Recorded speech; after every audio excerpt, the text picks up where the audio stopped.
few other points from the New Testament. When you're reading the Bible and understanding that this is a literal spiritual war against evil intelligences who want to kill you and your family, and I'm not talking physical death, talking second death, lake of fire. That's what they want for us. We're all going to shed these mortal shells, which is good because I'm really hoping for an upgrade. And promised one too, so that's what I'm putting my hopes on. Technology? Meh, I don't want to be a head in a jar. But there are things in the Bible that jump out at you when you start reading it with this mindset. A big part of Jesus' ministry was casting out demons. Now, we don't really see anything about demons in the Old Testament, do we? It's not really a ministry that the prophets were engaged in. But remember last night we talked about the concept of holy ground and God telling Moses very carefully, put a boundary around Zion. Put the velvet ropes around Mount Sinai so nobody touches it, because if they touch it, they will die. It is holy ground. When the angel of the Lord approaches Joshua, the captain of the Lord's host, take off your sandals. You're on holy ground.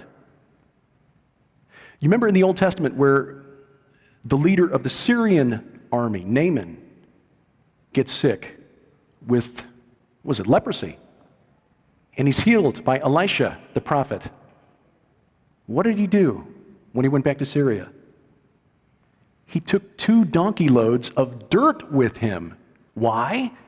Because it was from Israel, and that was God's territory.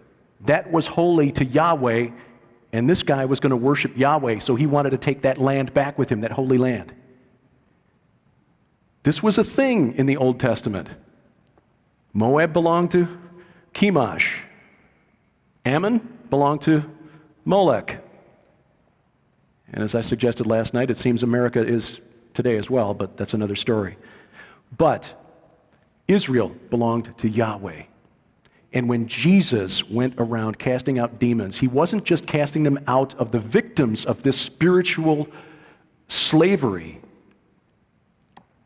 He was basically saying, get off my land.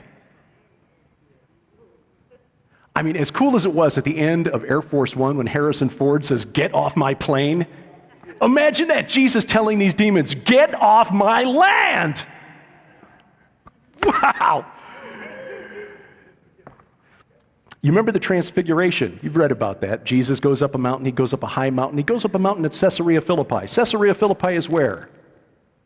The base of Mount Hermon.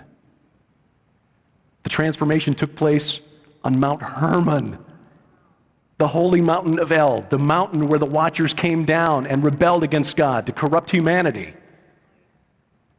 It happened on Mount Hermon. This was a cosmic eye poke at the rebellious fallen angels. You think this is your holy mountain? Watch this. And then Elijah and Moses are there with him. Peter's confession of faith, Matthew 16. You are the Christ, the Son of the living God. Do you know where that took place? At the base of Mount Hermon. At a place called the Grotto of Pan. This is a cave dedicated to the god Pan, from which we get the word panek, pandemonium, a goat god. And in the book, where I have more time to stretch this out, we'll go into a little bit of the goat demons that God in the book of Leviticus condemns the Israelites for worshiping and sacrificing to goat demons in the desert. They were called the Shedim. Pan was one of those. And the cave is there to this day, Panias, also known to the ancients as the gates of hell. They would sacrifice animals and reportedly sometimes people and throw them into this cave and then listen for the splash when they hit the water inside. It was there that Peter said, you are the Christ, the Son of the living God. And Jesus replied, you are Peter, and upon this rock I will build my church, and the gates of hell, which are right over here, I mean, not here literally, I'm being figurative. No. The Grotto of Pan, where they sacrificed to this goat demon, will not prevail against it. Jesus was making a point. This is my land. Get off my land. And in Luke chapter 10, beginning at verse 1, Jesus sends out the disciples to go ahead of him to all of the places he was going to visit. How many disciples did he send? 70.